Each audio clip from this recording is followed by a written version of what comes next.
नमस्कार दोस्तों, मेरा नाम है शुभम एंड गाइस आप लोगों का स्वागत है एक बार फिर से मेरे यूट्यूब चैनल है बिंग टेक पर। सो फ्रेंड्स, आज की इस वाली वीडियो में मैं आप लोगों से बात करने वाला हूं कि आप में से बहुत सारे लोग वन प्लस, ओप्पो या रियलमी का फ़ोन यूज़ करते हैं, जिसमें आप लोगों को एक फ़ीचर मिलता है प्राइवेट सेव का। जो आप लोगों को आपके फ़ोन की सेटिंग्स में जाना होता है, तो आप लोग यहाँ पर सर्च करते हो, आपको प्राइवेसी एंड सिक्योरिटी का ऑप्शन मिलता है, जहाँ पर आप लोगों को एक ऑप्शन मिलता है प्राइवेट सेव का। अब यहाँ पर क्या है, बहुत सारे लोग इसको यूज़ करते हैं जो अपनी फाइल्स और अपनी इंपॉर्टेंट डॉक्यूमेंट्स वगैरह, फ़ोटोज़ वगैरह, वीडियोस को अलग फ़ोल्डर में रखने के लिए। एंड यहाँ पर बहुत सारे लोग इसमें पासवर्ड भी लगाते हैं। तो इस पासवर्ड को किस तरीके से लगाना है उसके बारे में बात करने वाला हूँ, क्योंकि अगर आप इस पासवर्ड को भूल जाते हो और आपने पासवर्ड सही तरीके से नहीं लगाया तो आप उसे रिकवर नहीं कर सकते और आपको सारा डाटा लॉस करना पड़ता है।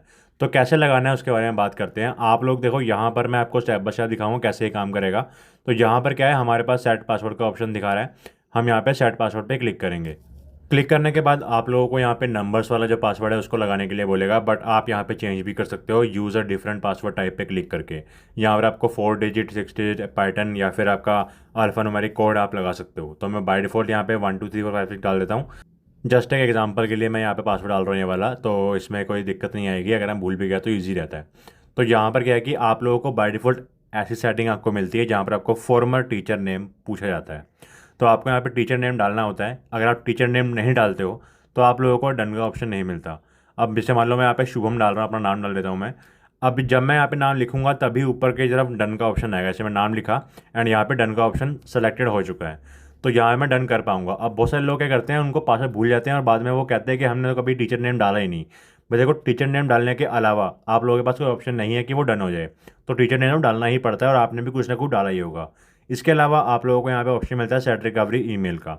आप लोगों को यहाँ पे सेट रिकवरी ईमेल पे डाल के कोई भी एक ईमेल जो आप यूज़ करते हो उसको यहाँ पे डालना पड़ेगा, अगर आप लोगों को इन फ्यूचर कभी इसको यूज़ करना है तो, मतलब रिकवरी वगैरह के लिए। तो यहाँ पे डाल देंगे और ये डल चुका है। इसके अलावा आप लोगों का हेट ऐप अकाउंट है, ये ओप्पो की तरफ से आता है, इसको डालने की जरूरत नहीं है। आप लोग इसे नहीं डालोगे तब भी आपका काम चल जाएगा। यहाँ पे हम डन करेंगे। इसके बाद आपके सामने ऐसा नया पेज ओपन हो जाएगा जहाँ पर आपको इमेजेस, ऑडियो, डॉक्यूमेंट या फिर अदर फाइल्स ऐड करने का या फिर रिमूव करने का ऑप्शन मिल जाता है। तो यहाँ पे आप फाइल्स वगैरह ऐड कर सकते हो।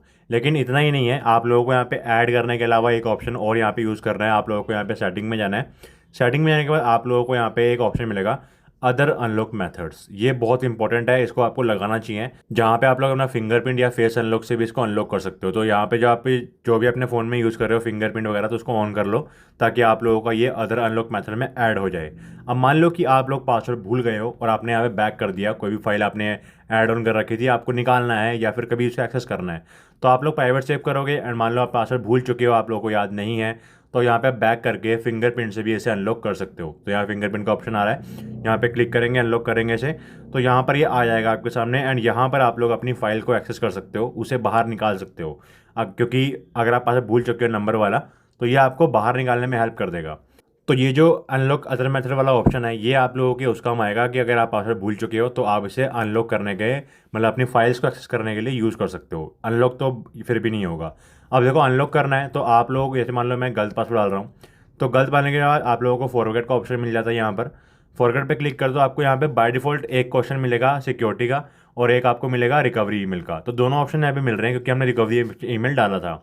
अब सिक्योरिटी क्वेश्चन में क्या है कि बाय डिफ़ॉल्ट वो टीचर के नाम पे ऐड होता है। तो टीचर के नाम पे अगर वो ऐड है तो भैया आपको याद होना चाहिए टीचर का नाम, अदरवाइज आप रिकवरी ईमेल से भी कर सकते हो क्योंकि हमने रिकवरी ईमेल वहाँ पे डाला है। बहुत सारे लोग ये रिकवरी ईमेल नहीं डालते हैं, उन लोगों को यहाँ पर बहुत ज़्यादा दिक्कत आएगी अगर आपने यहाँ पर नहीं डाल रखा है। तो आप ऐसे मतलब आपने ईमेल डालोगे, यहाँ पर ईमेल डालने के बाद आप लोग देखो यहाँ पर कंफर्म करेंगे तो आप लोगों के ईमेल पे एक ओटीपी जाएगा, जो आपको ओटीपी यहाँ पे डालना है ना, आपका जो पासवर्ड है वो इजीली रीसेट हो जाएगा। तो ये है हमारा एक सिंपल तरीका जिसमें आप लोगों को रिकवरी मोड, ईमेल एड्रेस और आपका अदर सिक्योरिटी मोड आपको डालना ही चाहिए आपके प्राइवेट सेव के अंदर, ताकि आप उसे एक्सेस कर सको और उसे रीसेट कर सको। तो ये है सही तरीका यहाँ पे यूज़ करने का। और अगर आपने कभी टीचर नेम ही डाला हुआ है सिर्फ, तो भाई उस पर आप लोगों को टीचर नेम याद होना चाहिए, उसे कहीं भूलना मत, क्योंकि इसके पास आपके पास इसे रिकवरी का कोई ऑप्शन नहीं है। तो फिलहाल वीडियो में इतने गाइस, उम्मीद है आपको वीडियो अच्छा लगा होगा। वीडियो अच्छा लगा तो वीडियो को लाइक कर देना, चैनल को सब्सक्राइब कर देना और मिलते हैं guys. Thank you for watching my video.